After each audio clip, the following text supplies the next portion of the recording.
بسم اللہ الرحمن الرحیم۔ ایک ایسا عمل جس پر نبی کریم صلی اللہ علیہ وآلہ وسلم نے بڑا اجر بیان فرمایا۔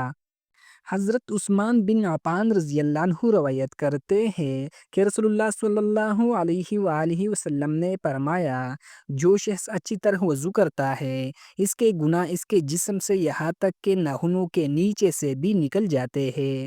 صحیح مسلم حدیث نمبر 245۔ حضرت ابو ہریرہ رضی اللہ عنہ روایت کرتے ہیں کہ رسول اللہ صلی اللہ علیہ وآلہ وسلم نے فرمایا، کیا میں تمہیں وہ اعمال نہ بتاؤں جن سے اللہ گناہ مٹا دیتا ہے اور درجات بلند فرماتا ہے؟ صحابہ رضی اللہ عنہ نے عرض کیا، کیوں نہیں یا رسول اللہ صلی اللہ علیہ وآلہ وسلم؟ آپ صلی اللہ علیہ وآلہ وسلم نے فرمایا، مشقت کے وقت پورا پورا وضو کرنا۔ صحیح مسلم حدیث نمبر 251۔ علماء فرماتے ہیں، سردی میں وضو اسی مشقت میں شامل ہے جس پر بڑا اجر ملتا ہے۔